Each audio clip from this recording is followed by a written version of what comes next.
Greetings, greetings, greetings, greetings. It is I, your king, King Clifford Jefferson, ascendant of Godfrey, the fifth count of Anjou, son of folk, ruler of Jerusalem. I am the incarnation of King Edgar the Peaceful, which we know as Jesus Christ, which you call the King of Peace. It is November 14th, 2023, in the birth year 2973. I'm here with another marvelous lesson for my English people, heirs, successors, descendants, etc. Greetings to you all. I'm glad you was able to be here today to join me on this marvelous day. When there's so much turmoil going on around the world, what better place you can be in than to get incitement on what's going on around the world and to find out the cause of that uh, act that's going on around the world, which can only be fixed with understanding. So this lesson is for all of you who are members of the English Third Temple Church of England, heirs and successors. This one is a request for explanation on the English Church of England contrast or versus the Church of England. Once again, the English Church of England contrast to the Church of England. Very important to understand that. So that's what I'm going to compel myself to today. Once again, for all those who have platforms today, it's sad to see that no one brings receipts. All right. No one actually brings receipts to what it is that they're talking about. You know, we talk a lot of stuff going back to time out of mind, you know, as if we know that this stuff is presumed to be true. But, you know, you have to close the window. You have to close the gap somewhat to get a better understanding of the evidentiary particles that's needed to form a conclusion on your presumption, on your presumptuous conclusion of what you claim to be evidence. You know, we know law is based off presumption. All right. So, you know, all the artifacts that you find, all the pictures that you find, you know, all the trinkets and things like that of nature are of no effect when it comes to establishing some type of effectiveness of your so-called historical accounts of your existence if there is no government uh, to formulate that ability to be able to have that sort of existence. And we know government is composed to a trinity, all right? It's the trinity, government ordinance department. We know those departments of that ordinances established for government are the legislative, executive, and judicial. Once again, the executive, parts of the legislative, the executive, and the judicial branch. We know without the legislative branch, there will be no government because the legislative sets the standard for the government, which is formulated and instituted by the executive branch. All right. And any contrary to that, it was established by the legislative branch, unfolding by the executive branch, can be brought forth or based off raised in what we call in a legal term, writ of management called warrant or order to show cause while you're not performing your duty to as that which was prescribed for you.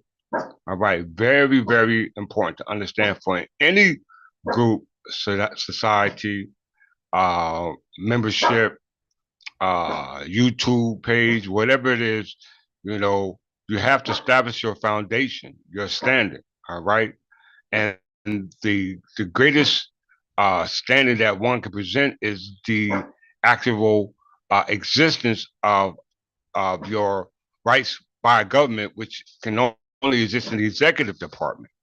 Okay, we know the executive department means to execute. All right, that which was prescribed by the legislative department, the law. So without those two components, you have no due process of law. You will not be considered in any court of law in regard to the judicial branch because the judicial branch upholds the executive laws that were passed by the legislative branch, i.e., that's your government. You must link yourself to some government. I hear all the time Most Americans talking about they have a government, all right?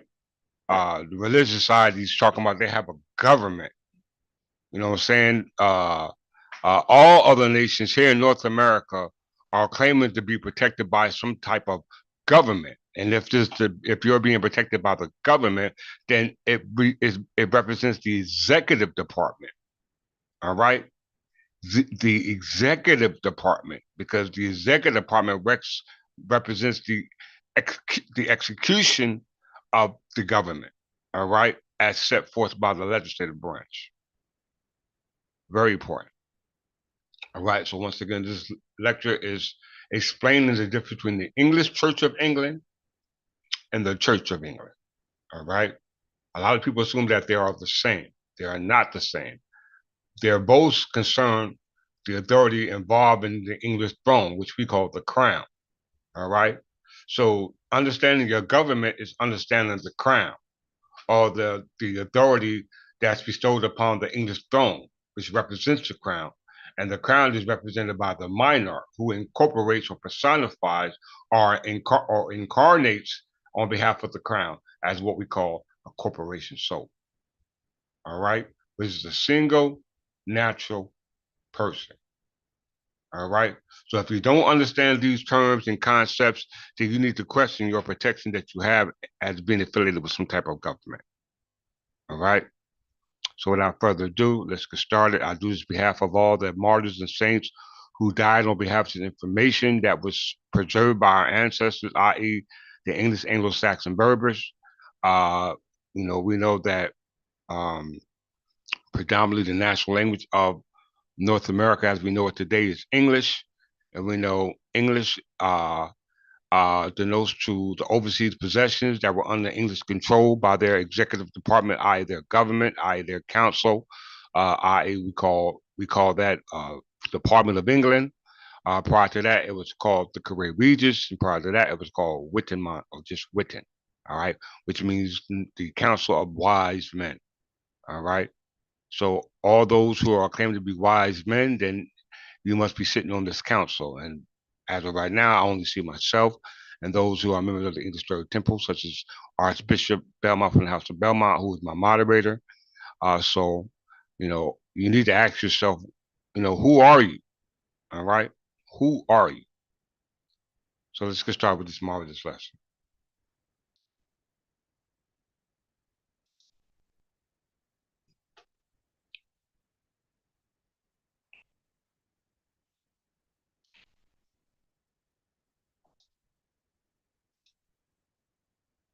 Where do I want to start? Church of England.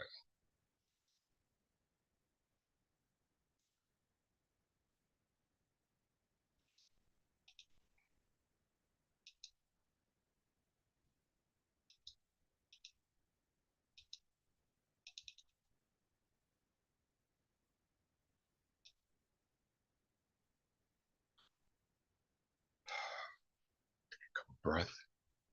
Breathe.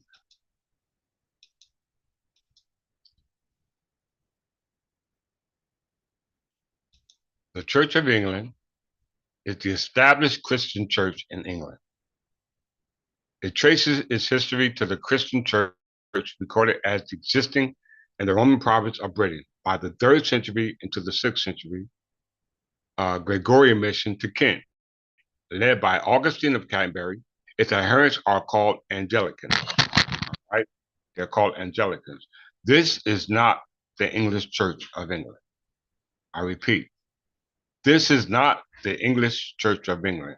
It's the Church of England that goes back to the English Reformation as set forth by Pope Gregory I through the English Reformation of the Anglo-Saxon Berbers to the Christian religion called Anglicanism. All right? Very important to understand that. The English Church renounced papal authority, i.e. of the Roman Catholic Church, which goes back to the 3rd century. All right? This is what we call Arianism. We'll discuss that in a second. The English Church renounced papal authority in 1534 when Henry VII from the House of Tudors, descendant of Henry VII from the House of Tudors, which was the founders of the House of Tudors, which grew from the Lancaster branch, which is the cadet branch from that Plantagenet crown. All right. When Henry VIII failed to secure a papal annulment of his marriage to Catherine Aragon, the English Reformation accelerated under Edward VI regents before a brief restoration of papal authority under Queen Mary I and King Philip.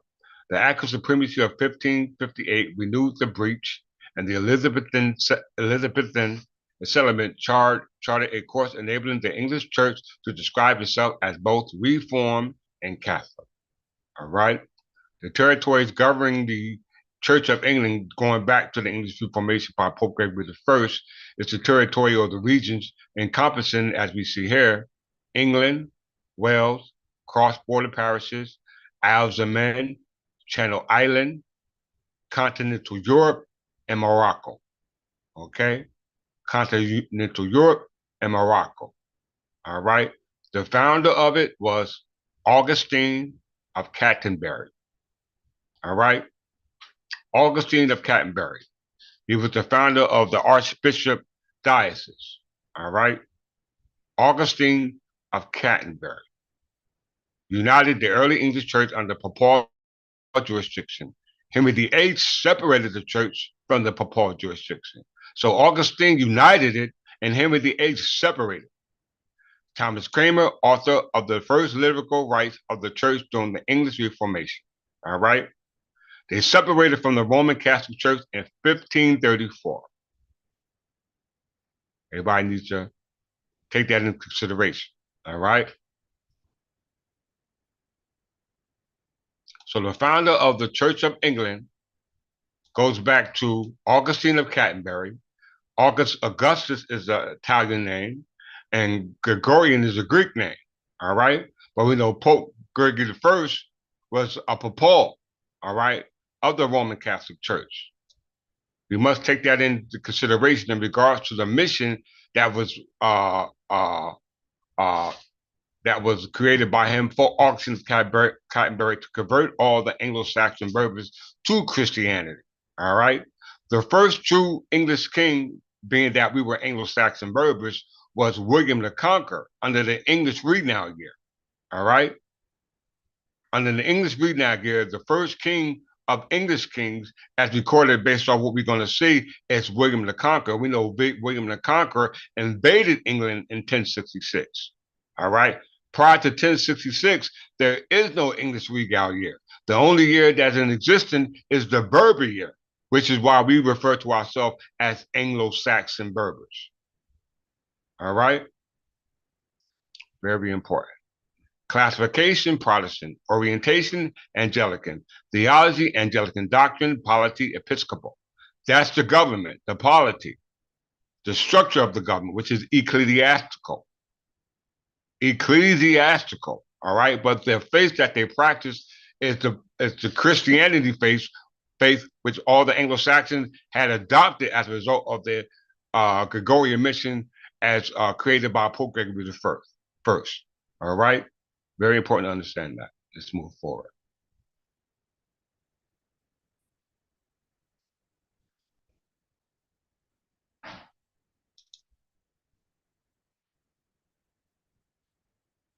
Just going back to 597.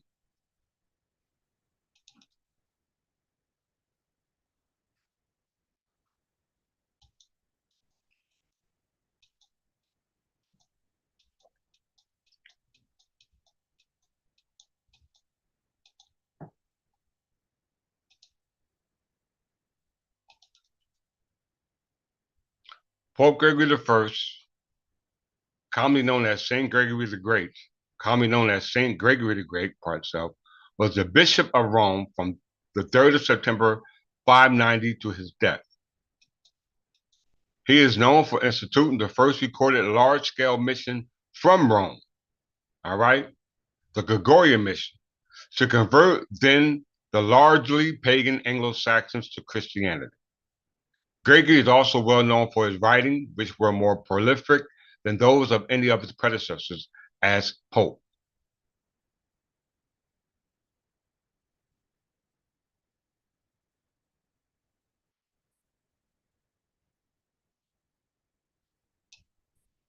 Be right here, everyone. Gregory gained papal. Gregory regained papal authority in Spain and France, and sent missionaries to England, including Augustine of Canterbury and Paulinus of York. The realignment of barbarian allegiance to Rome from the Arian Christian alliances shaped medieval Europe.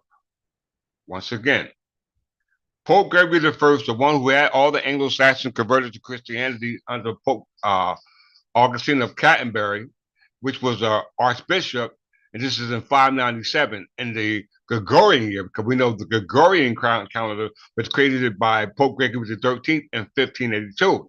Prior to the creation of the Gregorian calendar, the only calendar that was in existence was the Berber calendar, and the English calendar, or the English read-now year, didn't come into the year 1066 with William the Conqueror, which was a Viking. It was a Norman Viking, which came under the authority going all the way back to Pope Gregory I, because it said here that Gregory regained papal authority in Spain and France and sent missionaries to England, including Augustine of Canterbury and Paulinus of York.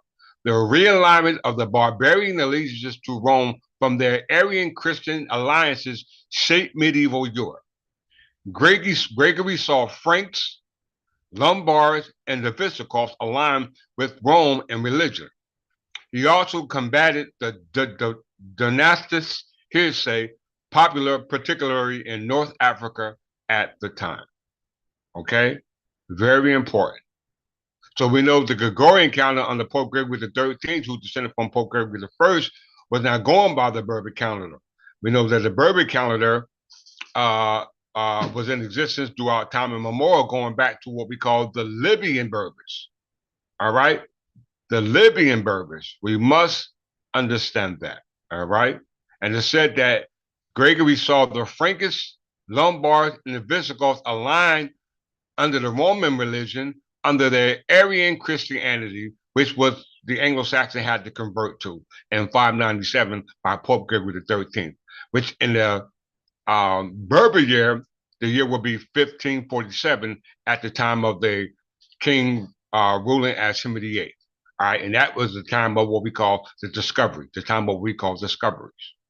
All right, to what we call the New World, or what we call North America. But that could not be, because this territory was under what we call the British America. All right, from before British America, you had the British Empire. And British Empire was the largest empire of its time, which was preceded by the English Empire, including the overseas possessions, which we call North America. All right. So all the conversions of the Anglo-Saxon Christianity was based off the realignment of barbarianism, which was the allegiance to Rome from their Arian Christian alliances, which shaped medieval Europe. This is at the fall of the Roman Empire. Once again, this is at the fall of the Roman Empire.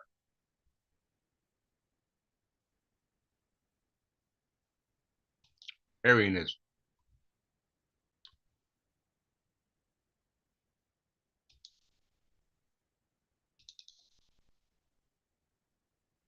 History lesson for you all. This comes by way of what we call Arius.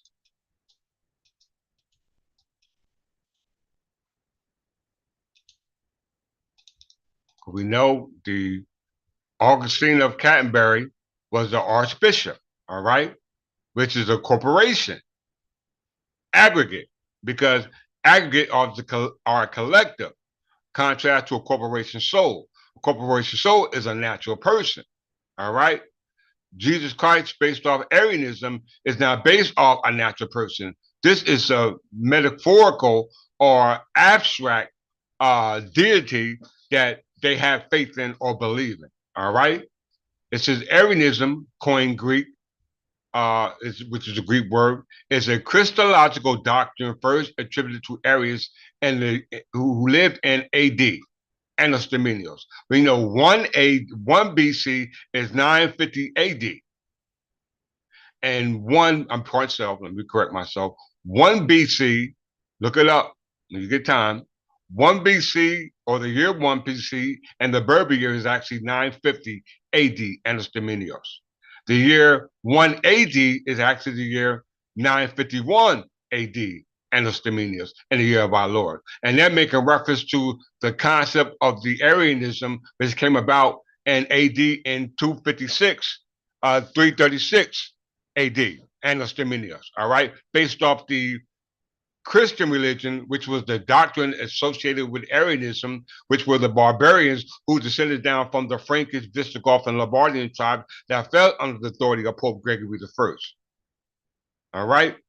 Who converted all the Anglo-Saxon Berbers to Christianity. Because prior to 1066, when the Normans, i.e., Frankish Vikings, invaded the territory called Normandy, all right, which was under the Plantagenet crown, they adopted the Christianity religion as a result of going back to the Gregorian mission. All right, from 497 to 1066, the Christianity religion that was adopted as a result of conversion of the Anglo-Saxon Berbers, going back to time immemorial, you call them Egyptian, was in regards to what we call Arianism. All right, Arianism is a Christological doctrine first attributed to Arius of 256 to 336 AD. A Christian presbyter who preached and studied in Alexandria, Egypt. Arian theology holds that Jesus Christ is the Son of God, who was begotten by the Father, with the differences that the Son God did not always exist, but was begotten, made before time by God the Father. Therefore, Jesus was not co-eternal with God the Father, but nonetheless, Jesus began to exist outside time as time applies only to the creation of God. All right, so that means time and space. He existed in time and space, contrast to outside of what we call time and space, which is the three-dimensional world that we exist in, until we move to the fourth dimensional under the same time continuum and to the future. We're in the present, and that is based upon the past. All right. Your knowledge of the past, your memory of the past is very important, and it should not be based off the abstract story as told by the concept of Christianity going back to Arianism as a result of your history that exists before Arianism that goes back to the Anglo-Saxon Berbers.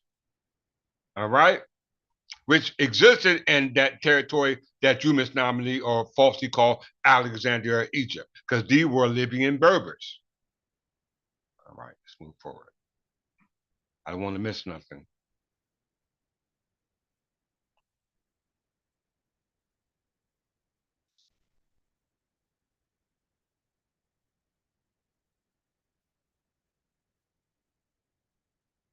Okay, got to move fast.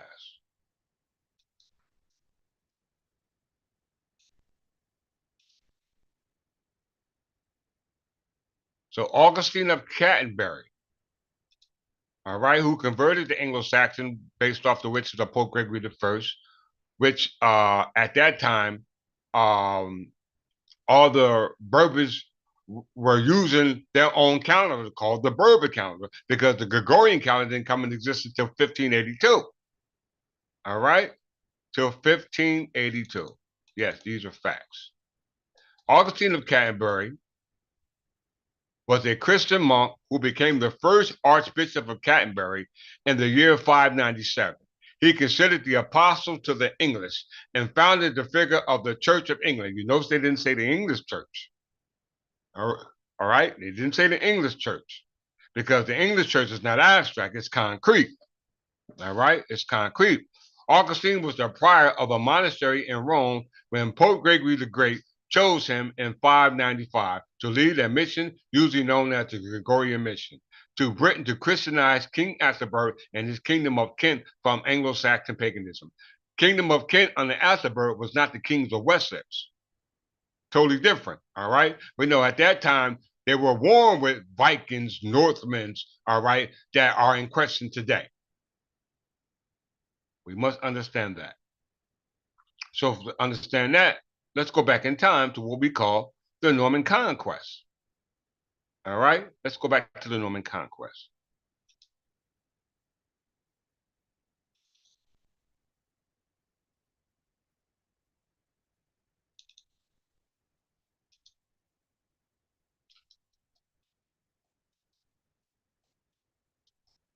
Norman conquest is in 1066 with William the Conqueror.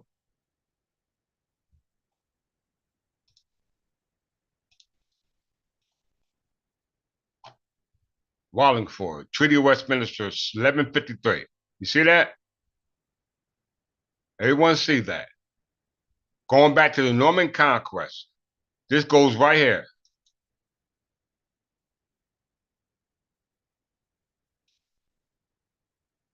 What happened?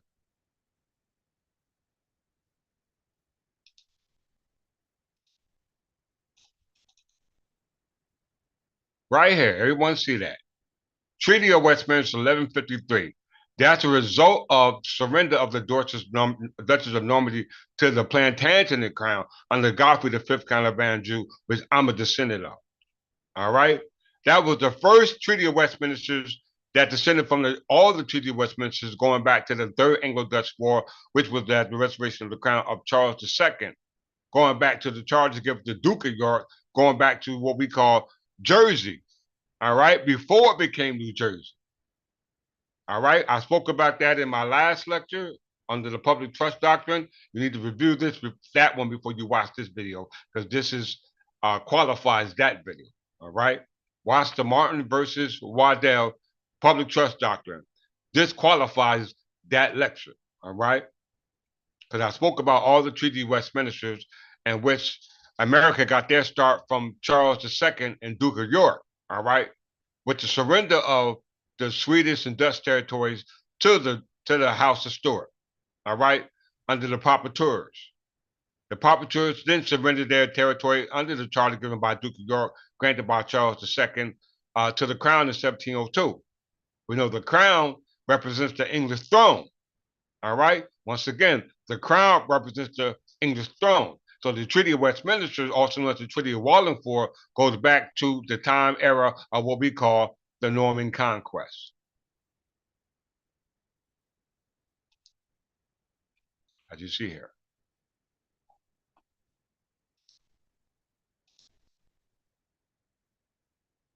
The Norman conquest was the 11th century invasion, occupation of England by armies made up of 1,000 Normans, Bretons, Flemish, and French troops, all led by the Duke of Normandy, later styled as William the Conqueror. William claimed to the English throne derived from his familial relationship with the childless Anglo-Saxon king Edward the Confessor, who may have encouraged William's hope for the throne. Okay? Edward the Confessor was the son of Ethelred the Unready, who was the son of our Jesus Christ, King Edward the Peaceful, which I'm the reincarnation of. All right?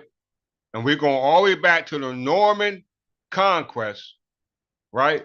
The Norman conquest, which was the invasion of William the Conqueror, which was surrendered back to the Plantagenet crown and the Treaty of Wallingford or the Treaty of Westminster 1153, as a result of the match between Matilda and Godfrey V Count of Anjou, who were apparently must have been descended of Jesus Christ, i.e. King Edward the Peaceful, because Ethelred the Unready was his son, and Edward the Confessor was his son, Ethelred the Unready's son. All right? And at this time, they were warring with who? The Norsemen. Harold Godwinson. So let's go down here.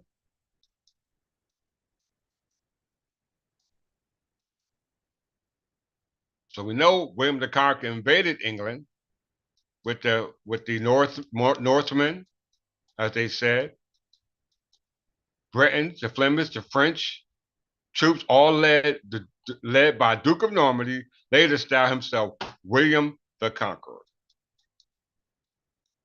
William's claim to English throne derived from his familial relationship with the childish Anglo-Saxon King Edward the Confessor, who may have encouraged him to seek the throne. Let's go down a little further. Origin. Very important to always go back to the origin. All right? This is going back to time memorial. All right? Time memorial starts with us, 1189. I'm going back before that. The origins of the conquest from Normandy, conquest is what you call today uh, uh, uh, uh, right of conquest. This was done by Henry VIII to the cadet branches of the Plantagenet and Angevin crowns, the Yorks and the Lancasters. All right. In 911, the Carolingian French ruler Charles the Simple allowed a group of Vikings under the leader Rollo to settle in Normandy as part of the Treaty of Saint Clair Epithet. All right? This is where William the Conqueror's descendants come down from. In exchange for land, the Northmen under Rollo were expected to provide protection along the coast against further Viking invaders. Their settlement provided successful, and the Vikings in the region became known as the Northmen, from which Normandy and Normans are derived. The Normans quickly adopted the indigenous culture as they became assimilated by French, renouncing paganism and converted to Christianity as a result, going back to Pope Gregory I and Augustine Canterbury.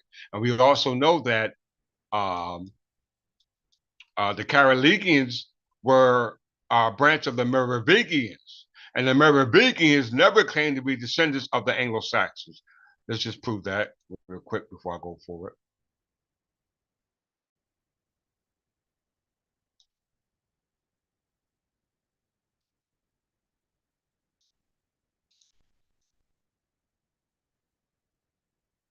The dynasty consolidated its power in the 8th century, eventually making the offices of mayor of palace and dukex princeps, Francorum, hereditary, becoming the de facto rulers of the Franks as the real powers behind the Merovingians. So the Carolingians, and with the Capitan or the House of Capet or the House of Aglomain or the House of Velios, which Francis I sent out from, going all the way back here to North America through the colonies set up by him, all right? Treaty of Westminster of 11, was it 1511, 1527, all involving Henry VII, Henry VIII, and Edward I. All right, all involving these two kings, the Frankish kings and the English kings, de facto English kings, I might add, all go back to the Carolingian dynasty, which descended from the Merovingian dynasty, which were all kings of the Frankish kingdoms. All right, Merovingians.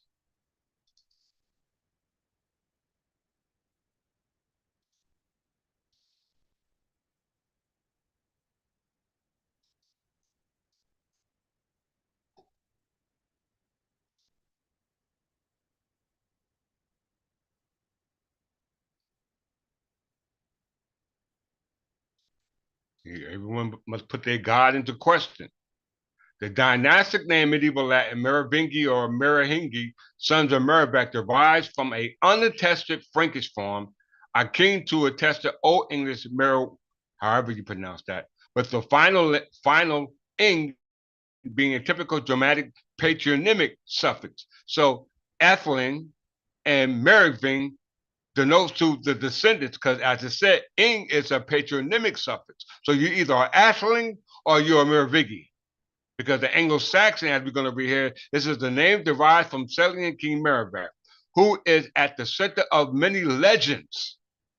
Unlike the Anglo-Saxon royal genealogies, the Merovingians never claimed descent from God, nor is there any evidence that they were regarded as sacred. Okay? So you have to choose your God and who you claim to be descendants of as gods, because there are considered to soon to be noble families. All right. We know that the Plantagenet crowns were descended from the uh, kings of Wessex through Margaret of Scotland, who was the great grandmother of Edward the Confessor, going all the way back to the last king of the Wessex, which ended with Edward the Confessor. All right, you got to understand that. Going back to the Roman conquest.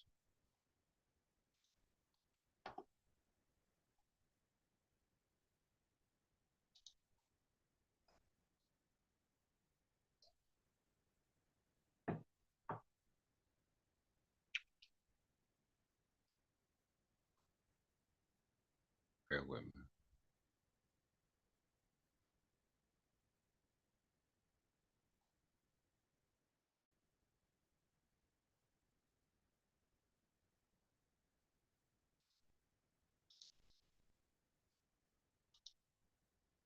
Okay, so back to the Norman conquest. The origins of the Norman conquest goes back to the time of Rollo, because Rollo was the founder of the Duchess of Normandy. Okay? We're going to move down a little further. And still regarding the Norman conquest, it says in 1002, English King Ethelred the Unready married Emma of Normandy, the sister of Richard II, the Duke of Normandy. Their son, Edward the Confessor, remember Ethelred the Unready was the son of Jesus Christ, King Edgar the Peaceful, which I'm the reincarnation of. That's why I know my genealogy. In 1002, English King Ethelred the Ready married our Frankish king, Emma of Normandy, the sister of Richard, Duke of Normandy, going back to Rollo, all right, the founder of the Duchy of Normandy. Their son was Edward the Confessor, who spent many years in exile in Normandy, succeeded to the English throne in 1042. This led to the establishment of a powerful Norman interest in English politics, as Edward drew heavily on his former host for support, bringing in Norman courtiers, soldiers, and clerics, and appointing them to positions of power, particularly in the church. All right? Childish and embroiled in conflict with the formidable Godwin of Earl of Wessex and his sons, Edward may also have encouraged Duke William of Normandy ambitious for the English throne. Okay? Let me just read a little bit more. When King Edward died at the beginning of 1066, the lack of clear heir led to a disputed succession in which several contenders laid claim to the throne of England. Edward's immediate successor was Earl of Wessex, Harold Godwinson, the richest and the most powerful of English aristocrats. He was a Danish king. Howard was elected king by Wittemont. This is your government, all right? Wittemont, or what we call Witten, which was preceded by, which was succeeded by Caray Regis, which was succeeded by the Parliament of England, which was succeeded by what we call the Privy Council, going back to the Articles of Confederation. All right? Because that's what your cabinet is made of, i.e., United States Department of Government or United States Department of State, which is headed not by your president, but the Secretary of State. We're going to prove that. All right? So we know that Howard was elected king by Wittemont of England and crowned by Archbishop of York, or Archdiocese, or Archbishop. All right, going back to Archbishop of Augustine, based off the ceremonial practice that were enforced upon the Anglo-Saxons, going back to the Gregorian mission. All right, you must understand that. Let's move forward.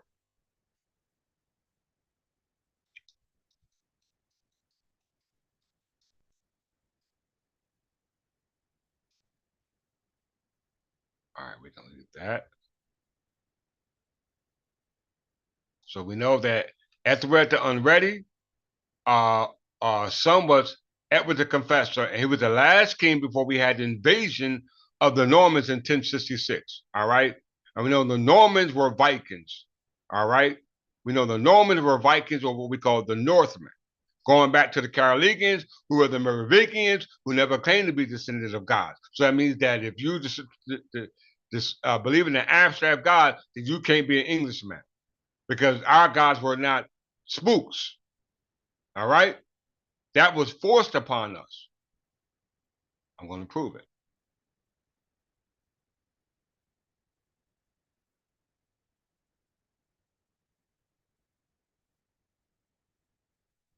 Let's go back here.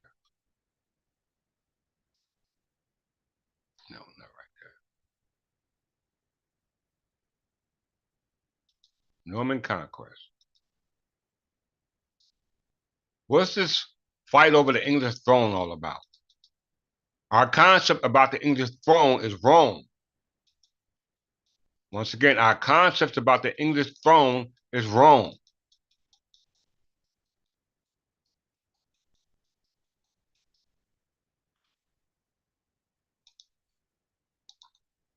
All this trouble started with the English throne.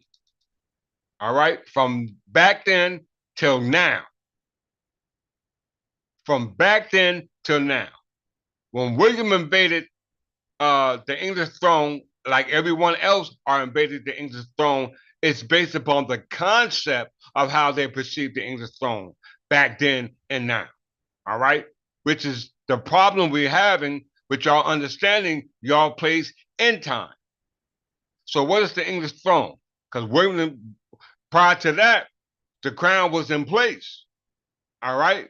It was in place in 1776 on the Provincial Council of the Privy Council, known as the Upper House. All right. The House of Lords, as established by the English crown under a Scottish queen, i.e., Queen Anne, which were ruled by the kings of Great Britain.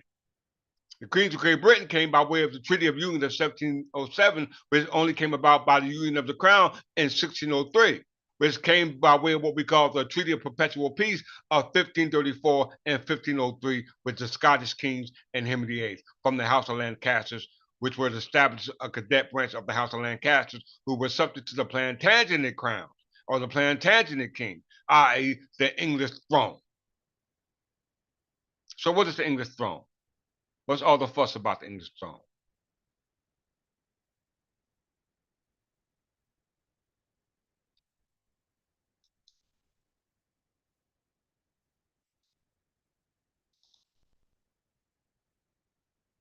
Let's put this to bed once for all. The throne of England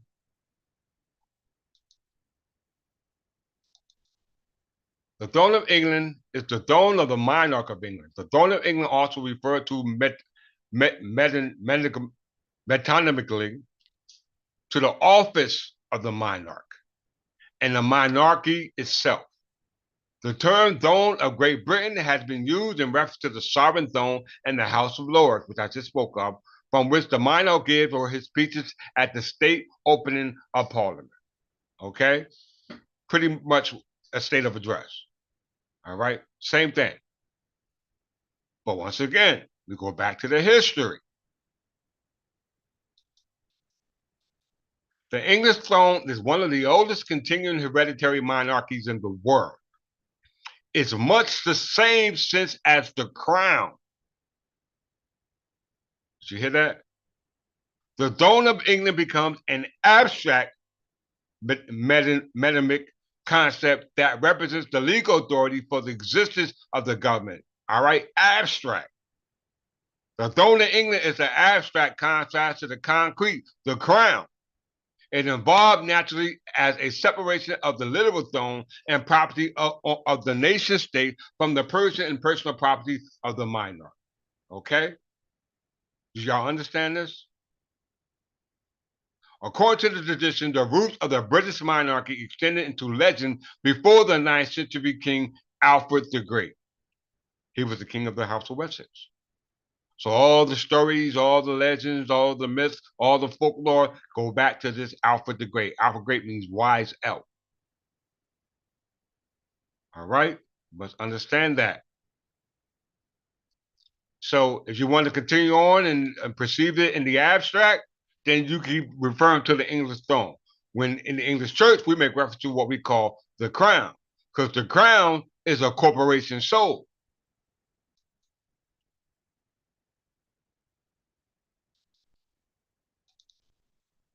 The crown.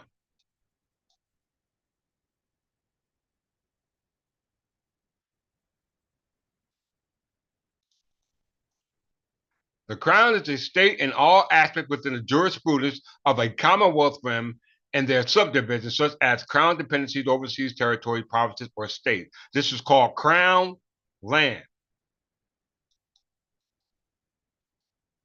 The concept of the crown as a corporation soul developed first in the Kingdom of England as a separation of the physical crown and property of the kingdom from the person and personal property of the monarch.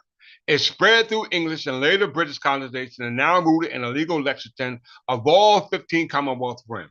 Their various dependencies and state and free associations with them is not to be confused with the physical crown such as those of the British regalia. Totally different. The term is also found in various expressions such as crown land. All right? What is crown land? Because you need to understand that.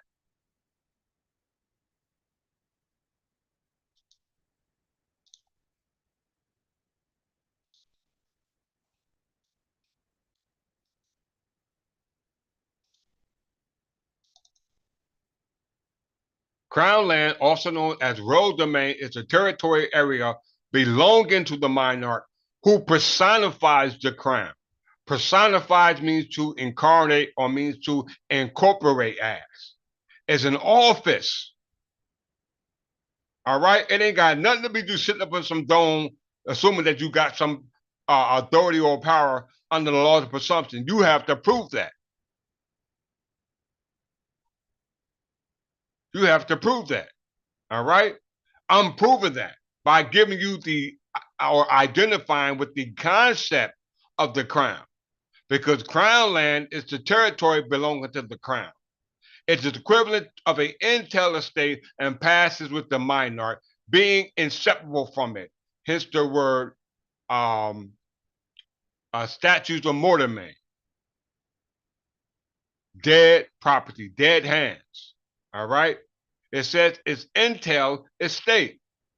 You all have fee and simple, or fee and defeasible, or life estates. It's not entail. Because what is entail?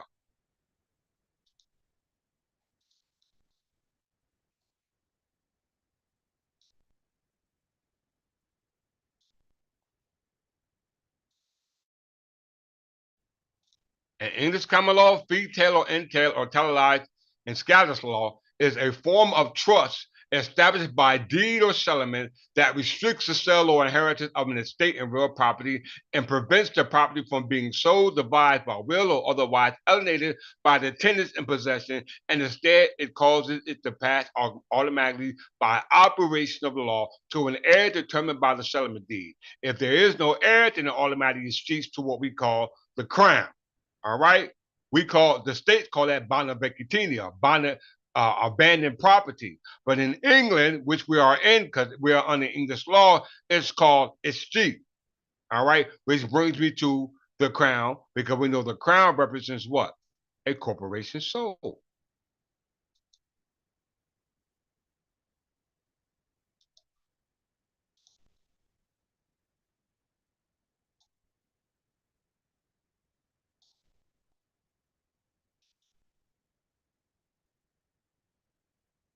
Anybody see that?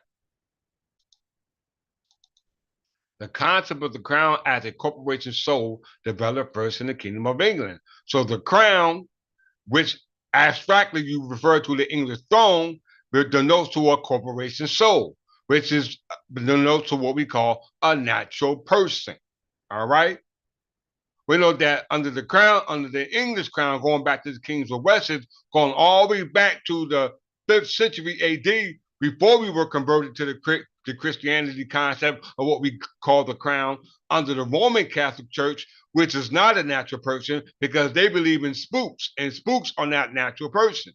All right, which falls under St. Augustine under the authority of the Roman Catholic Church, Pope Gregory I, which changed our time, which changed our calendar from the Berber calendar to the Christian calendar, which they call the English calendar under what they call the English Regal year. All right, under the English Regal year. Let's visit that.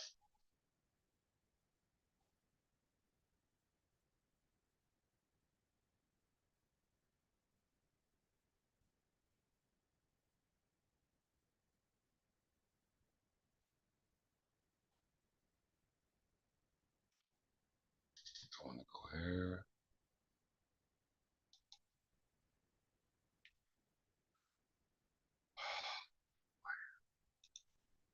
There's a lot of information, everyone. Corporation soul, because the concept of the crown is a corporation soul. Let's review corporation soul before I move forward. Everybody pull that up. Give me a 2-minute break. I'll be right with you.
Sorry about that.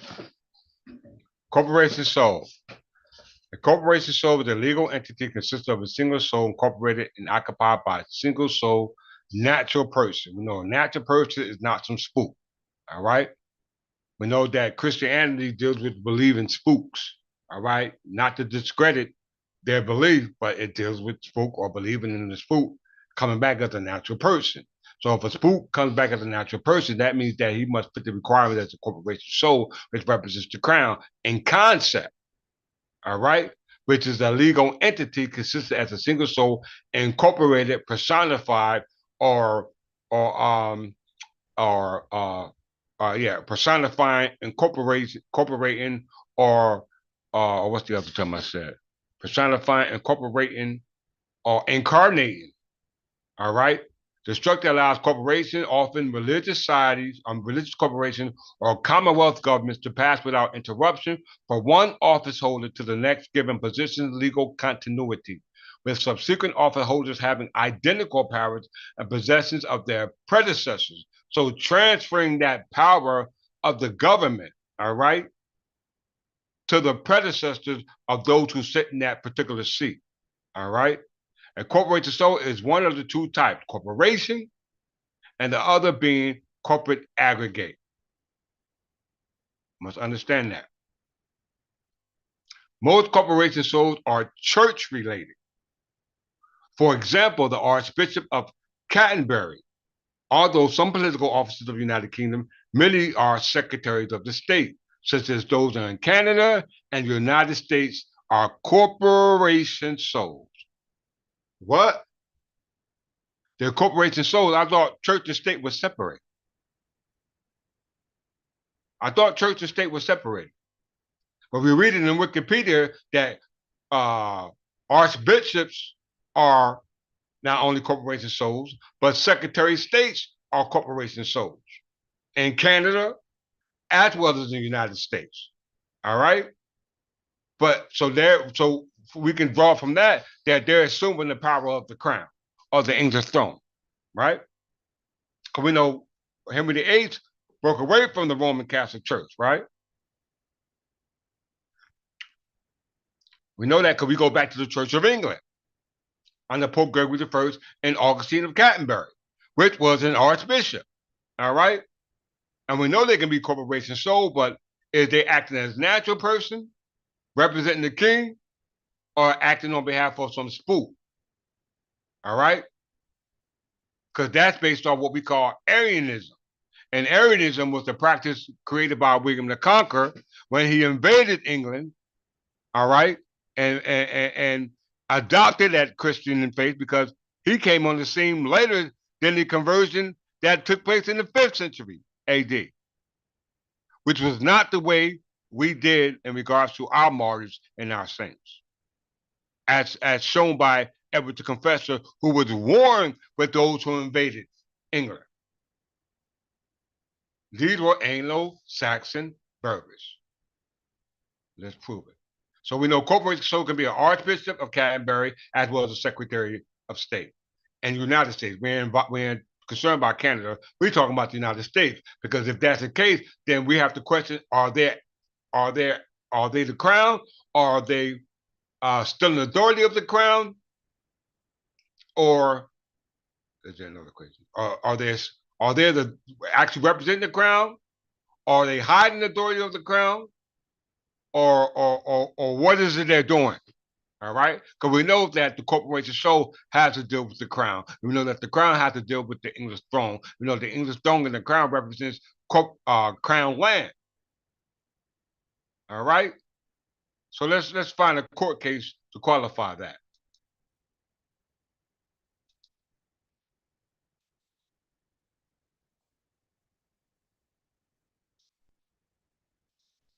This is United States Bankruptcy Court, District Court of New Mexico. All right, and the court ruled in 1875. This case was filed in 2020. That the parties have asked the court to rule on the motion without evidentiary hearing and possibly based on the law and undisputed facts. All right. In 1875, the Roman Catholic Church created Archdiocese of Santa Fe. In 1951, the Archdiocese incorporated as a corporation sole. So that means that if they are acting as a corporation sole, that means that they should be representing the crown from the origin where the crown derives from. But they're not, because we know that all the Anglo-Saxons who were under the authority of the crown were converted to Christianity. They converted to Christianity under that was created through what we call Arianism. All right, so we see a case dealing with corporation sole, but we know the corporation sole and the origin that is derived from is contrary to that with the Roman Catholic Church, because we know Henry VIII broke away from what? The Roman Catholic Church in the 15th century. All right.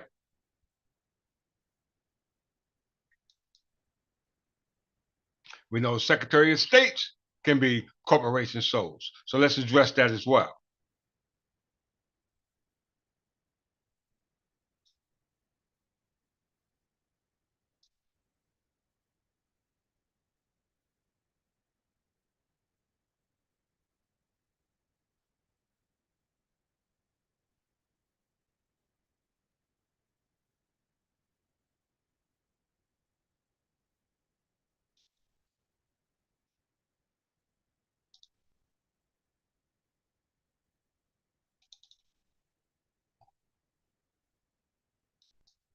All right. Once again, Henry VIII broke away from the Roman Catholic Church, right? And the Roman Catholic Church was in charge of the archdiocese. We just had a case in Mexico showing that the archdiocese of Mexico was a corporation sole, and how could they be a corporation sole when the crown represents the corporation sole, which was under the authority of Henry VIII? All right, and it says Secretary of States have the right to be what they call corporation souls, and Canada and the United States. We know the United States got their start from the crown, all right, which was founded or under the control of Henry Henry VIII. Let's just read it for ourselves, all right? In the Kingdom of England, the title of Secretary of State came into being near the end of the reign of Elizabeth I. The usual title before that, having been King Clerk or King Secretary, is the Principal Secretary. From the time of Henry VIII, did you hear that, y'all? There was usually two secretaries of the state. After the restoration of the monarchy of 1660, the two posts were specifically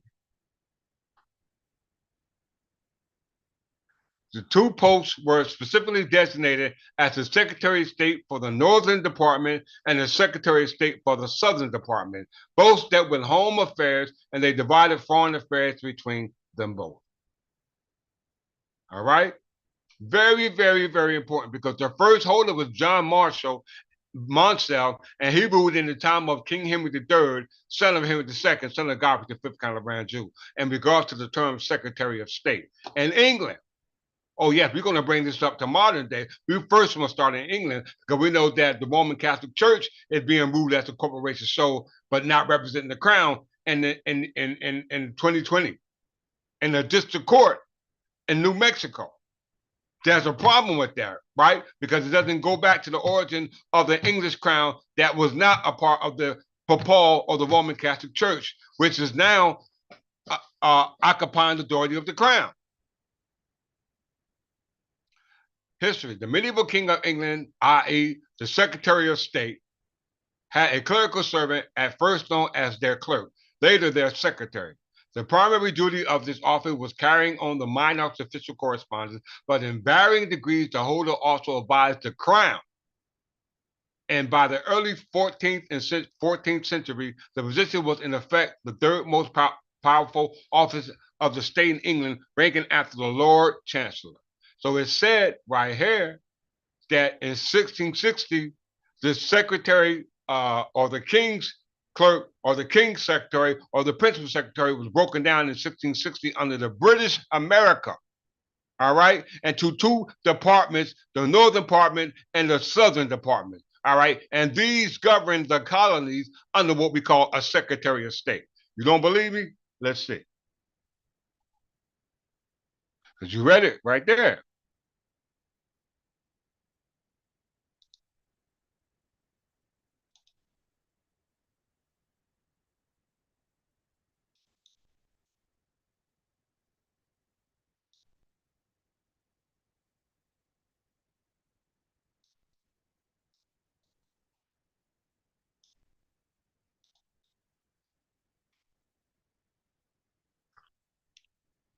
Y'all better be taking records. The Secretary of State for the Colonies or Colonial Secretary was the cabinet of the United Kingdom ministers in charge of managing the British Empire. Did you hear that? The British Empire. The position was first created in 1768 to deal with the increasingly troublesome North American colonies. Y'all don't hear me. Previously, colonial responsibilities were held jointly by the Lords of Trade and Plantations and the Secretary of State for the Southern Department. Did y'all hear that? Did y'all hear that? Okay, so if they're dealing with the Southern Department and Northern Department that was under control of what we call the home colonial, what it's called, the colonial. Did I say that? Let me just go back up there. A cabinet of United Kingdom ministers in charge of managing the British Empire. Okay, so the Secretary of State governing the colonies go all the way back to the Secretary of State, the Secretary of State of what we call United Colonies, United Kingdom. All right. They go back to the Secretary of State of the United Kingdom because the United Kingdom was preceded by the Secretary of State of England. Did you hear that? Yes, the Secretaries of the States governing the colonies goes back to the Secretary of the States governing the United Kingdoms, and we know the United Kingdoms was a result of Great Britain unification, which resulted from 3 different parliaments that preceded that. And we know that Parliament of England is not the Parliament of Scotland, and the Parliament of Scotland is not the Parliament of Ireland, and the Parliament of Ireland is not the Parliament of England. All right? We know this. But we see that the origin of the Secretary of State goes back to England before we get to the United Kingdom, and before we get to the which was succeeded by that of the colonies. All right.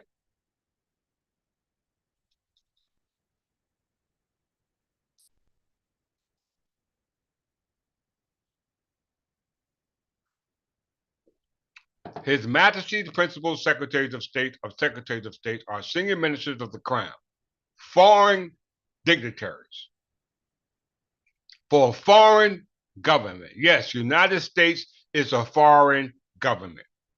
I'm going to prove it. And the government of the United Kingdom, secretaries of the state head most major government departments. Did you hear that?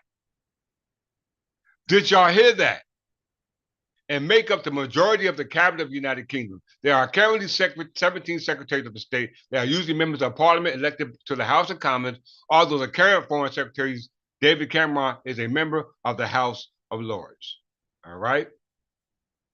So we see that the secretaries of the United Kingdom were the ones governing the what we call the colonies here in what we call North America. Let's revisit it one more time.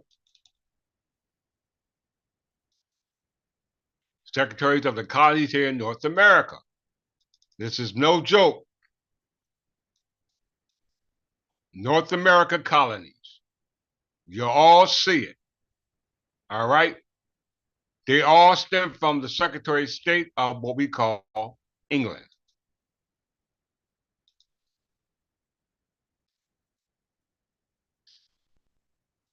All right? The Secretary of State of England. All right? The first holder of the office was John Monsell. Who was John Monsell? Let's find out before we move forward.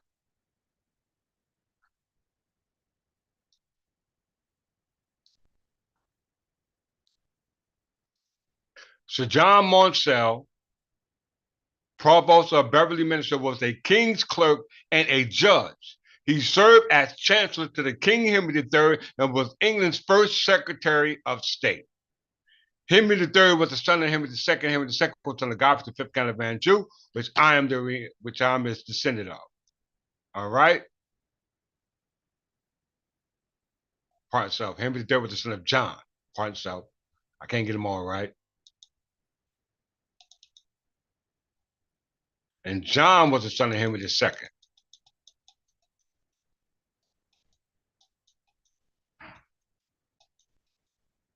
All right. There you see it.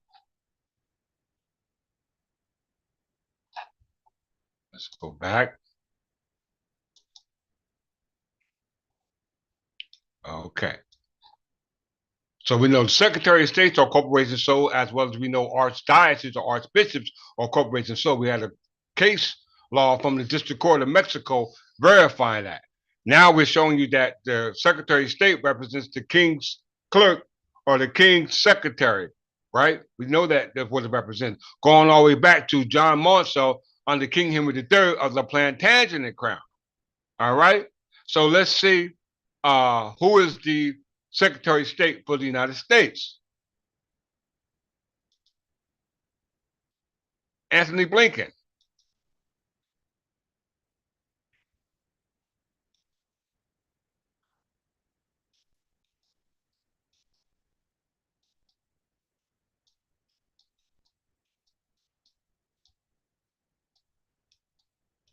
The first, Anthony Blinken is the holder of United States Secretary of State. All right. Everybody, let's go to the box real quick.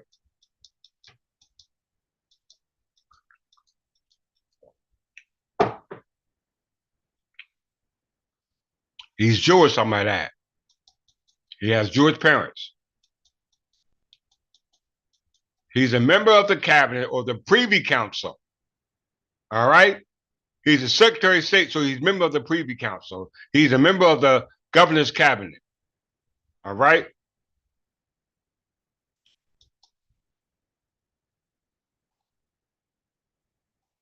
The history of the Secretary of State goes back to the Articles of Confederation. You hear that?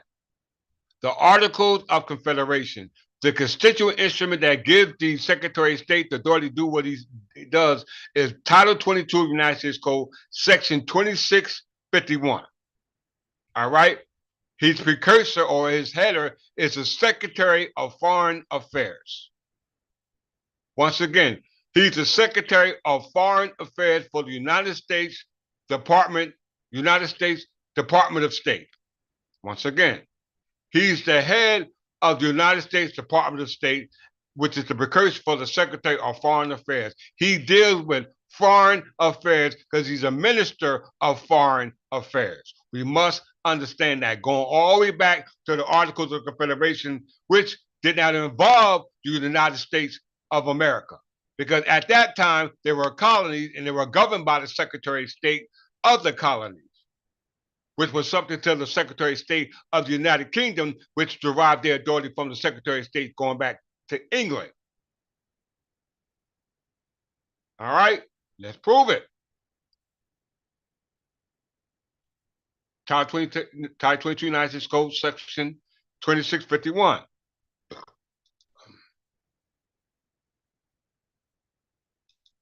Bring your receipts.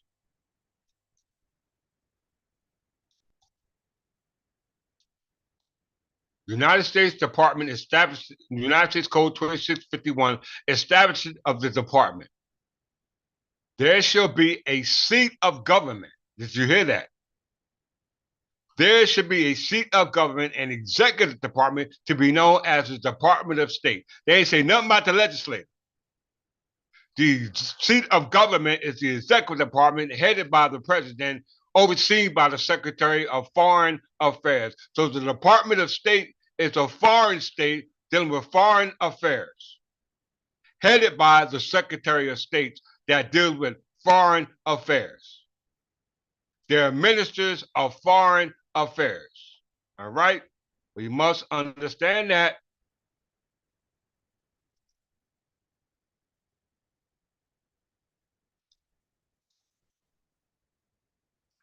United States Department of State, headed by United States Secretary of State.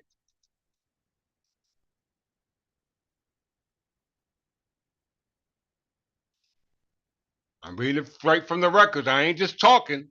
The United States Department of State, or simply State Department, is an executive department of the United States federal government responsible for the country's foreign policies and relations. So your whole United States Department of State, headed by the executive department, headed by under the control of your assumed to be president, but as we just read in the statute, is not your president, it's your Secretary of State, because he deals with Ministry of Foreign Affairs, right?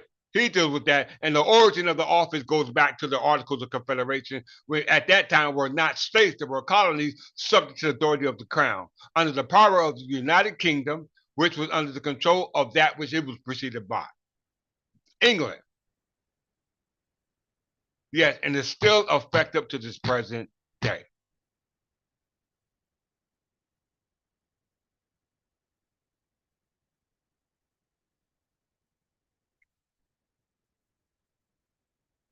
All right, so going back to the William the Conqueror.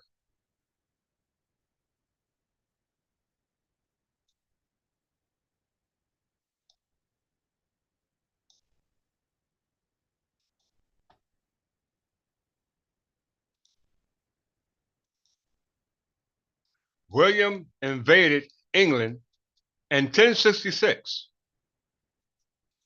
The Anglo-Saxons were converted to England, to Christianity, in 597 by Pope Augustine of Canterbury under the authority of Pope Gregory I.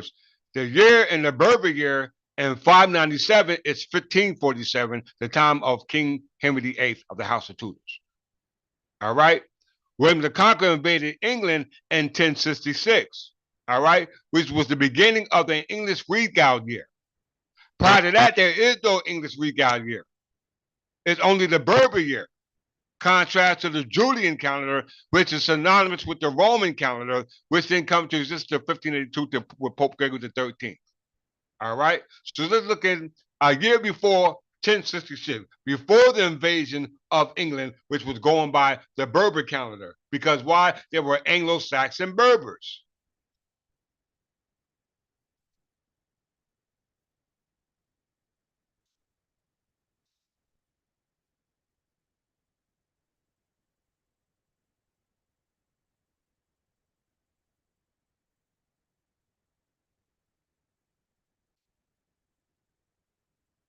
Year 1059, Gregorian year. You can't make this up.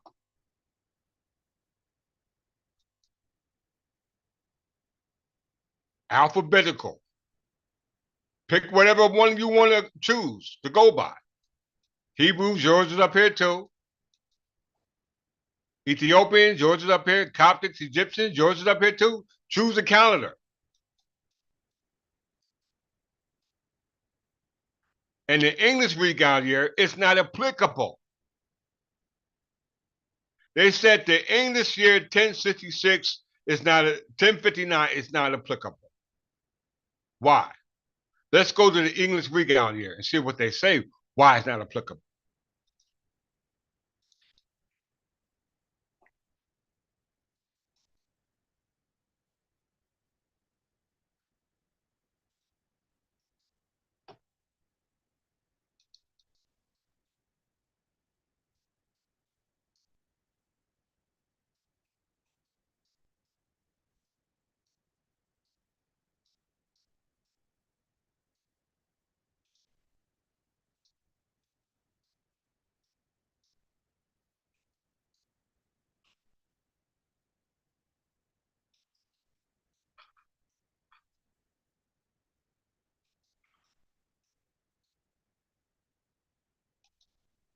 Right here.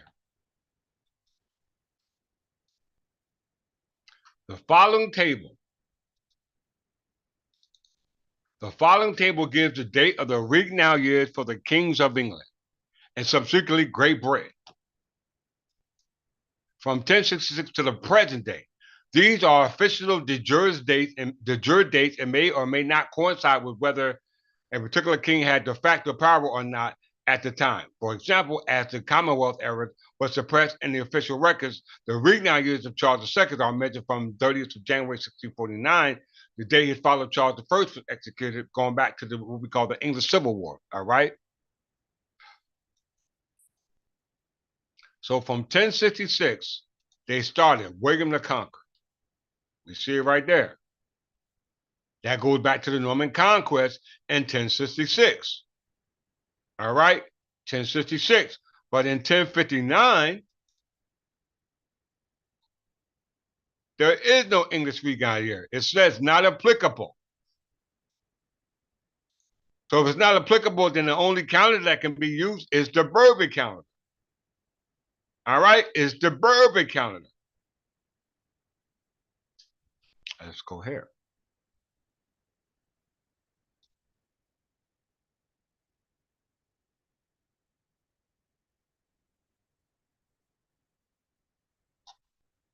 Berbers.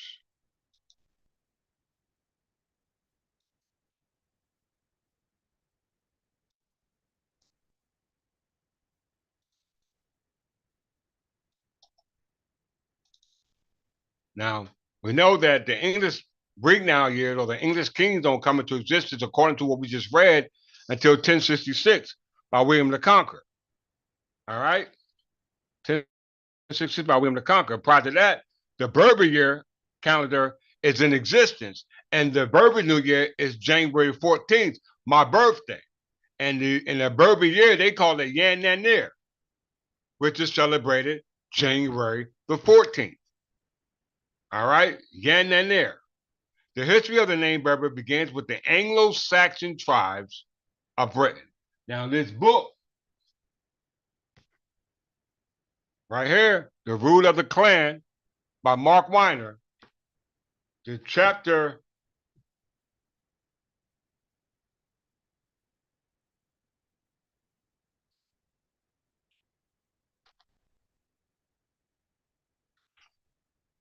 one second.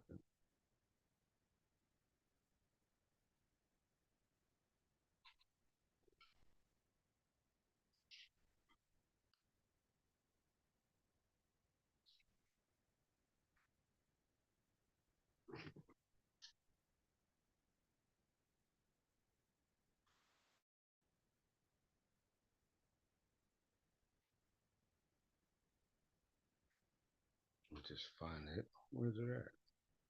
Okay,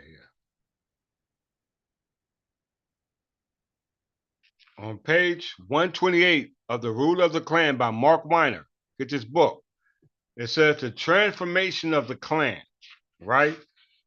Right after transformation of the clan, it says from kin to king, page chapter 9. So part 4, what chapter is that? Yeah. Part 4, on page 129, it starts the transformation of the clan. On page 135, it starts with from kin to king, state development in Anglo-Saxon England, and it starts with King Edward the Peaceful. Get that book, Root of the Clan. All right?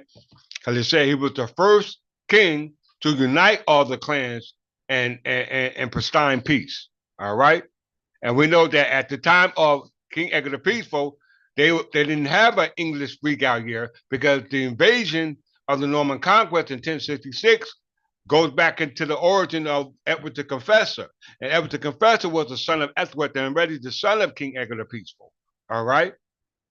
Which at that time we can agree now that they were Berbers. Because it said the history of the name Berber begins with the Anglo-Saxon tribes of Britain. It's derived from the Batu's name meaning son of Barbara. In some instances, the name may have also been a nickname for someone such as a Moor or a Berber who appears to be of North African heritage. In such cases, the name is referenced for the Barbary coast of North Africa. Another source notes the name may have been a Norman in origin, as he denotes the Barbary famous of Old Fortress Abbey and a parish near Fallacy in Normandy. Okay? So the name denotes to Barbary and the parish near Fallacy in Normandy. And we know Normandy is where the Normans are from. All right? But we know that territory of Normandy was surrendered back to Godfrey under what we call the Treaty of Westminster 1153, which goes back to the origin of why the Roman, the conquest of Normandy took place in the first place. All right, let's see that. So let's take care. Barbary is a result of a past near philosophies in Normandy. It also denotes to those descendants of what we call North Africa. All right, of North Africa, denoting to Moors or whatever term you want to associate it with. But we looking at the surname, not based off the characteristics as shown in the Naturalization Act of 1790, because based off that classification of citizenship on the state or federal level or on the administrative level, you were not classified because it had nothing to do with genetics.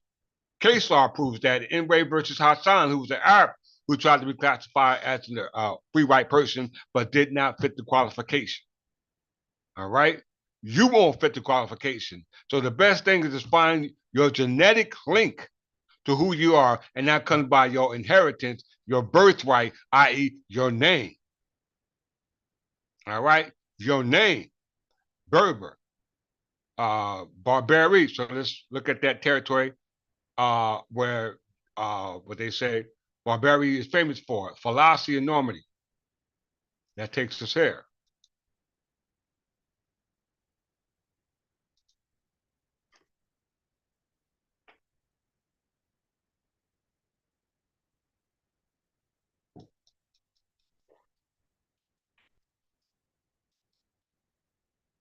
Philosophy, commune in the Calvados department in the Normandy region of northwest France.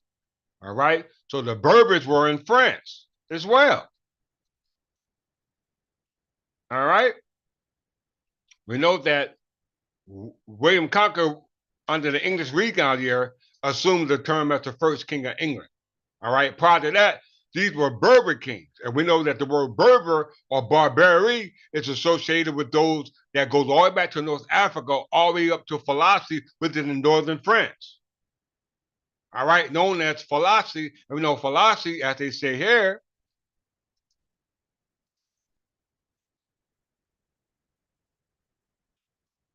philosophy, as it decided today, probably came into being around the castle. The town was the birthplace of William the Conqueror, first of the Norman kings of England. He was frequently referred to as William the Bastard on account of his being born out of wedlock to her Bella from philosophy, reputedly a tanner daughter. All right? The Chateau de Philosophe, which overlooks the town from higher crag, was formerly a seat of the Dukes of Normandy. Also, the Treaty of Philosophe was signed as a castle in December 1174 between the captives William I, King of Scots, and the Plantagenet King of England, Henry II, son of Godfrey, the fifth Calabrian Jew. All right? So we see that the name Barbary, which is the same name as Berber, which is the Anglo-Saxon name, denotes to the origin of the Berbers because they didn't have an English regnal king as an English king until 1066. And we know in 1059 there was no English regnal year for a king, but there were kings under the Berber calendar, which means that they can only be Berber kings.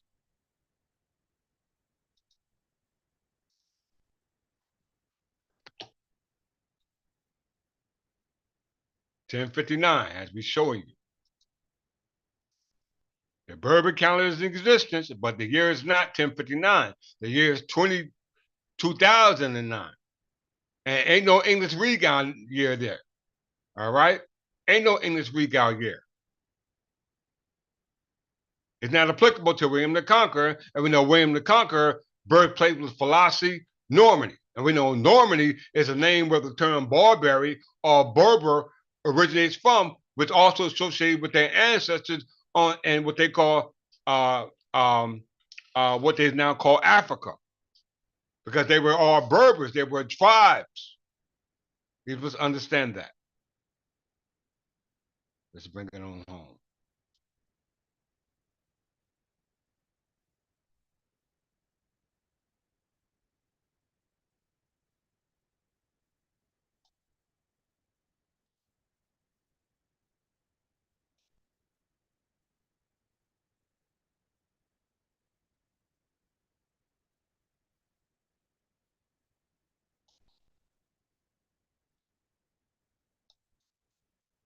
So once again, the Norman conquest was a result of William the Conqueror invaded England and the territories under the authority of England, because we know England and France was united by the marriage of Matilda and Godfrey V, Count of Anjou.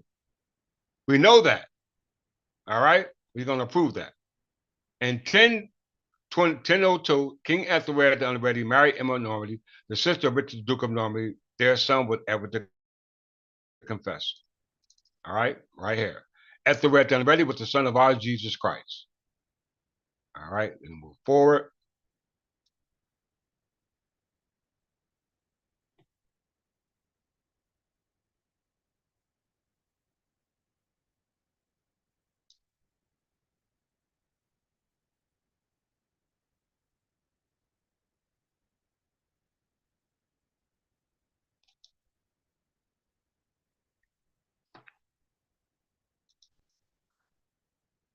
You know, Corporation Soul has its origin in either what we said, the crown, which they call the English throne, or it can be associated with the archdiocese, archbishop, which goes back to conversion of our state or the stealing of our property, going back to the Roman Catholic Church, going back to the 5th century with Augustine of Canterbury under Pope Gregory I, who was Frankish in origin as well, because he united the Frankish, the Visigoths, and the Lombards, whatever the name was. All right, he united them. All right, it says here, as well as the secretaries of states, because the secretary of states were assumed to be corporation souls as well. In Canada and United States, United Kingdom, as well as in the colonies, as well as in England. We already showed receipts on that. All right, so that's very important because now we want to dispel the falsehood that the United States is doing.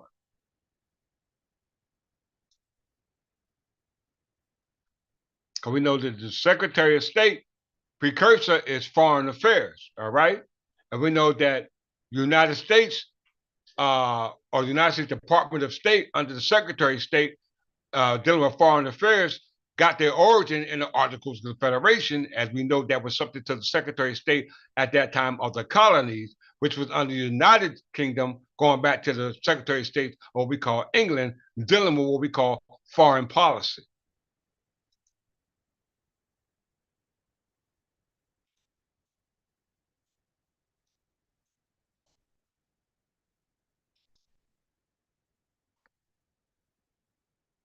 Officially, state goals of the foreign policies of the United States of America, including all the bureaus and offices in the United States Department of State. Did you hear that?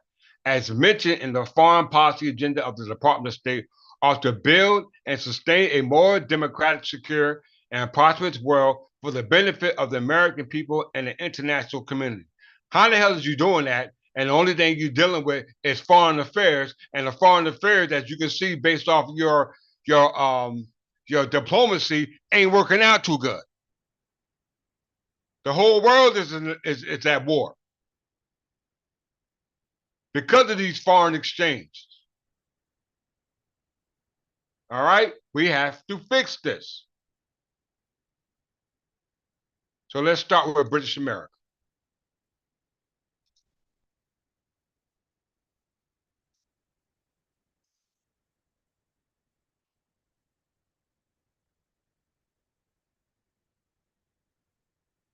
British America.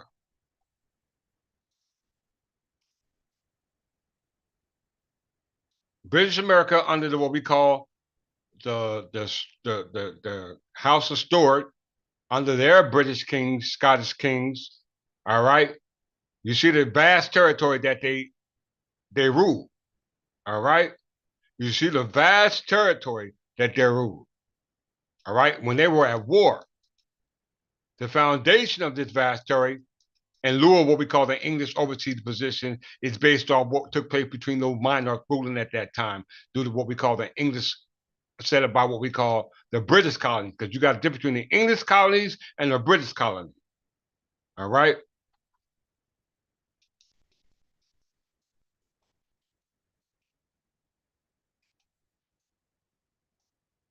Right here.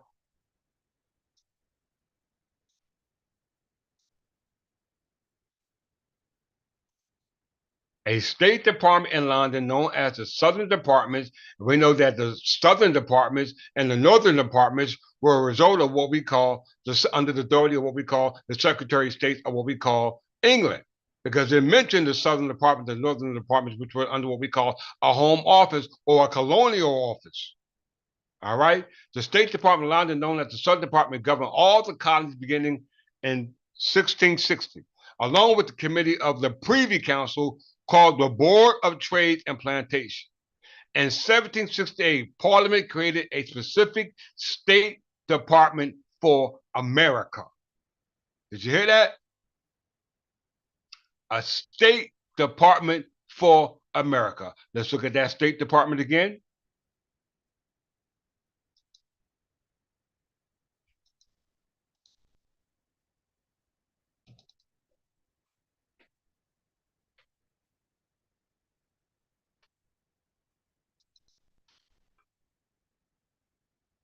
Give us a second.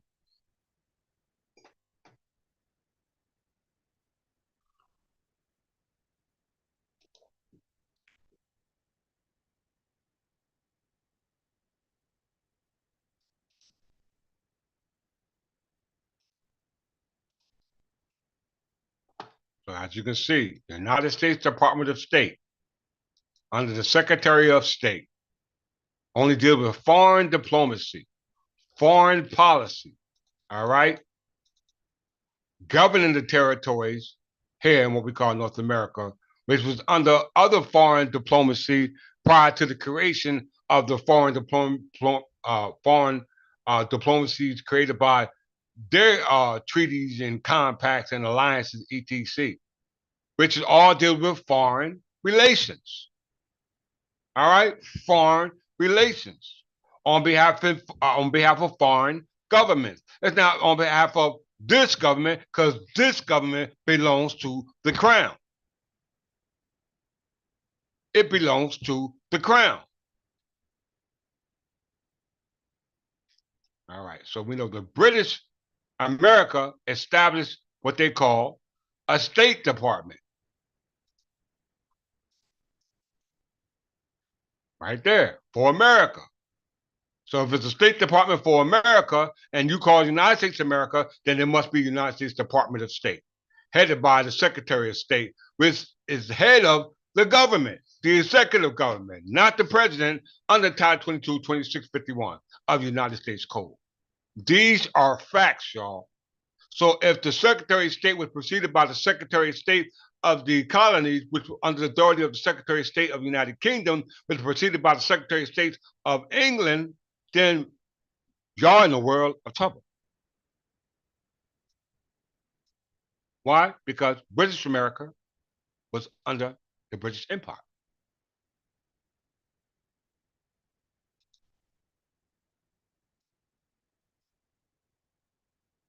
Come on.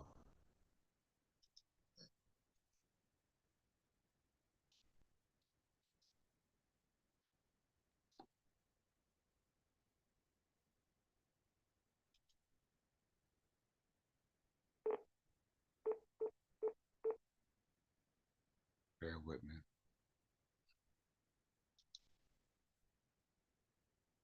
I'm going to come to my closing because my screen is acting up.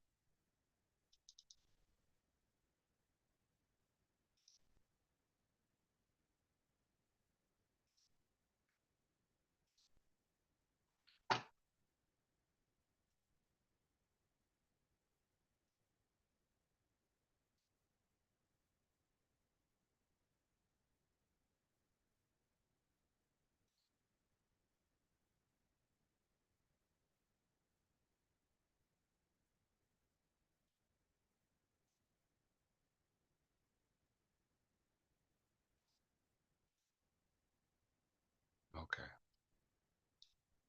As you can see, the British Empire descended down from British America, descended from the British Empire. Okay. And it was the biggest empire in the world. All right. And if you were the biggest empire in the world, you were preceded by the English Empire. And the English Empire controlled what we call the English overseas possession.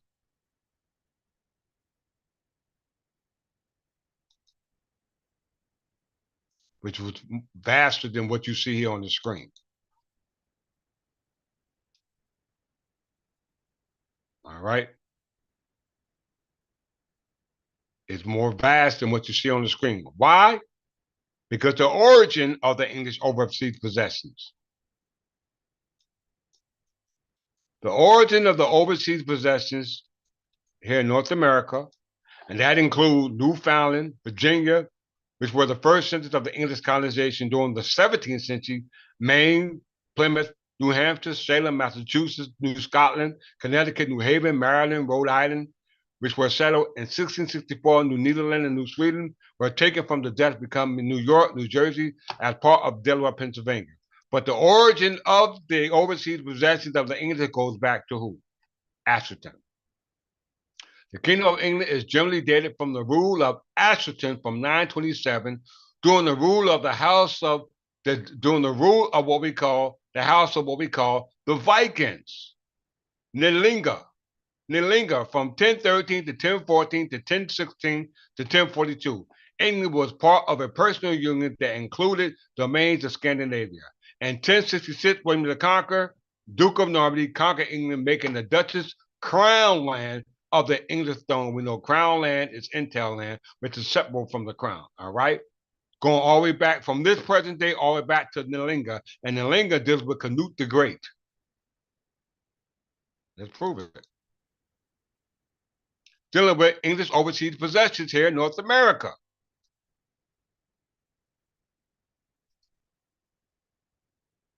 In North America.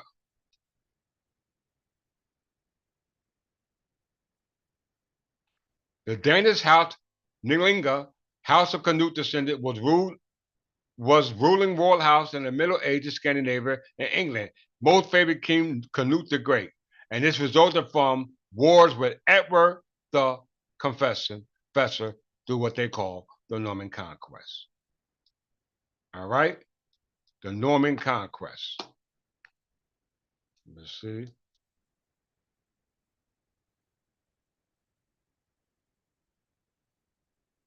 You see his name down somewhere.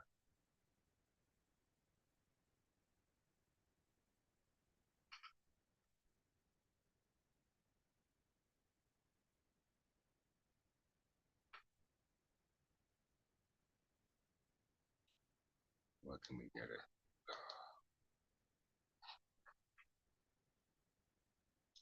House of Normandy.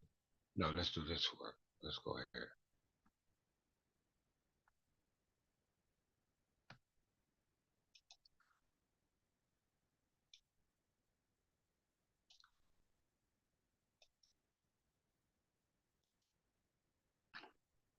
Let's just see about Harold Godwinson was the son of Canute the Great, if I'm not mistaken.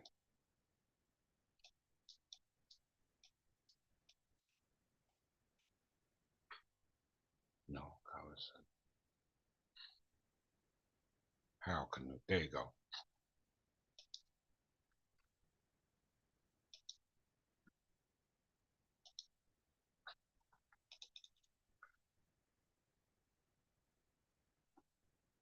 There's his name right there. Harold Halford was the successor of Canute the Great. And Canute's right there. There you see it right here. Canute the Great. All right.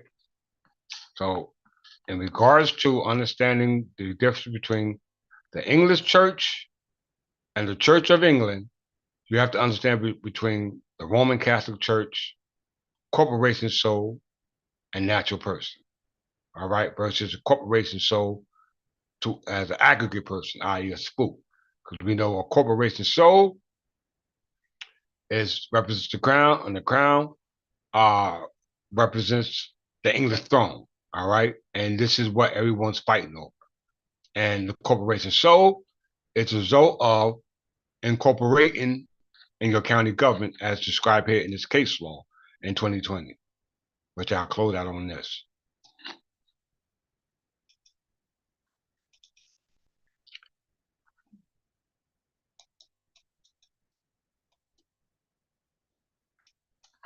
It says here, the debtor In New Mexico, corporation sole organized in 951, New Mexico current status does not refer to corporation sole, but the legislature has made or has amended it to make reference to the ability for a corporation sole to incorporate.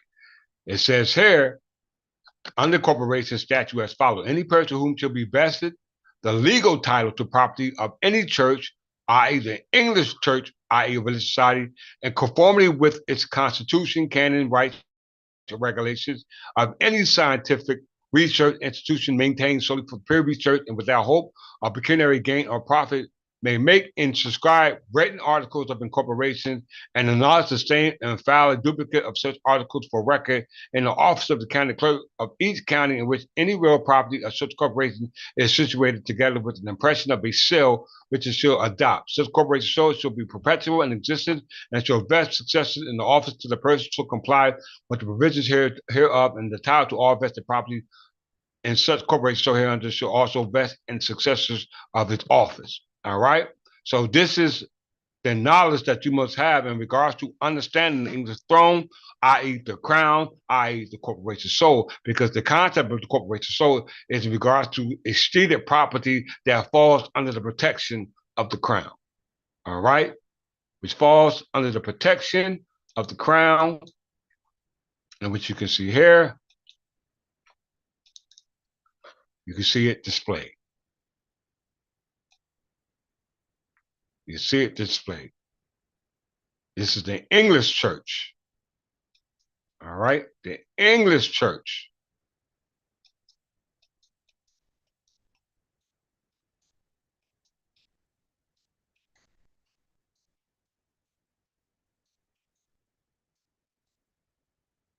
All right, Article 12.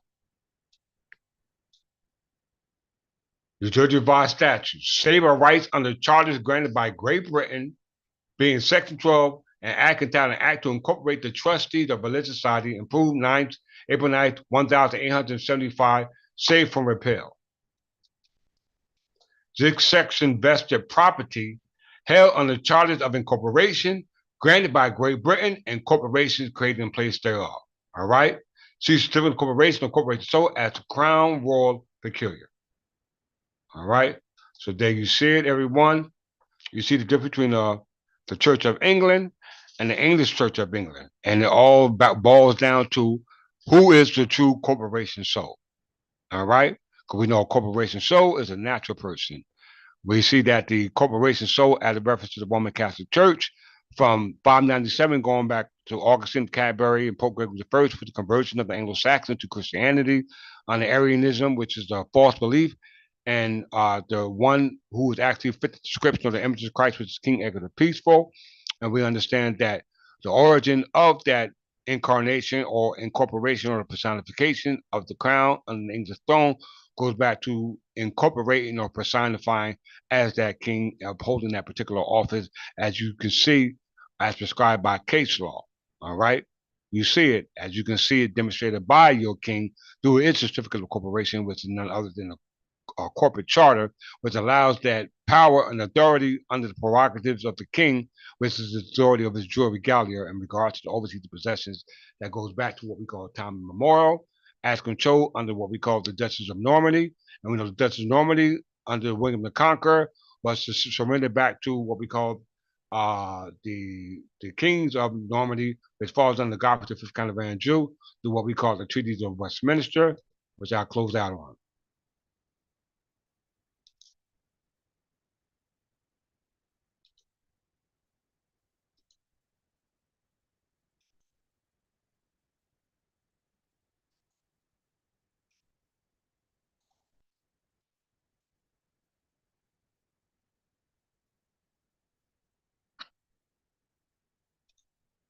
Treaty of Winchester or Chilling of Wallingford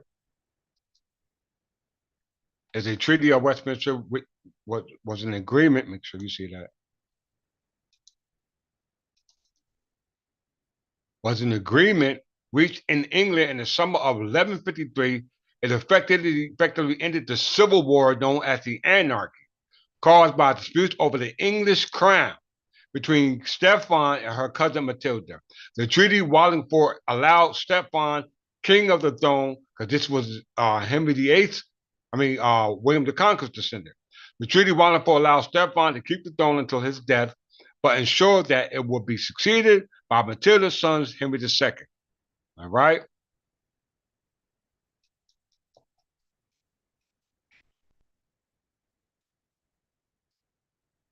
I ain't gonna get to that. I had you long enough. So that goes back into the Treaty of Westminster, going back to surrender of the Dorset Normandy to Godfrey V, Count of Anjou, son Henry II, the founder of the Plantagenet, and his son John, the founder of the Angevin Empire, which was the founder of the York and the Lancaster branches, which warred against themselves and allowed, and which was allowed by way of the Roman Catholic and Scottish descendants to infiltrate our what we call our government, i.e., our executive branch, and put new representation in there, which is not for the beneficial use of our interests. So as we can see here, Treaty of Westminster of 1462, and I close that on this. The Scottish crown and minority James III of Scotland had taken the Lancaster side in the War of the Roses by welcoming the of Henry VI of England. Edward IV was forming a new alliance with disaffected English and Scottish nobles to reduce the threat posed by the exiled former king, now in the hands of James III, Mother Mary of Guelders. The War of the Roses was a war of the cadet branches of the Plantagenet crowns, the York and the Lancasters, which I'll close on. I keep saying I'm going to close on it, but like I said, information can never be enough.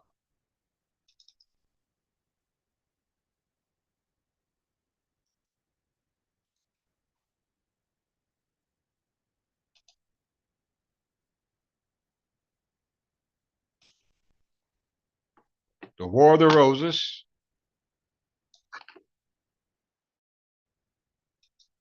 The War of the Roses, known in time and from more than a century after the Civil Wars, was a series of civil wars fought over control over the English throne. You hear that? In the mid to the late 15th century, these wars were fought between supporters of the rival of the point. So these wars were fought between the supporters of two rival cadet branches of the House of Plantagenets, the Lancasters and the Yorks. The war existed in the last male line of the House of Lancasters in 1471, leading to the Tudor family inheriting the Lancasters' claim to the throne. All right. So there you have it. It couldn't be no more clear than that. All right. This is a blood war, a descendant war. All right. You must understand what's taking place because government is changing. All right. For the beneficial use of the English heir successors. All those who heard me at the sound of my voice, rest assured that time is at near and you must prepare yourself. And with that, I say peace.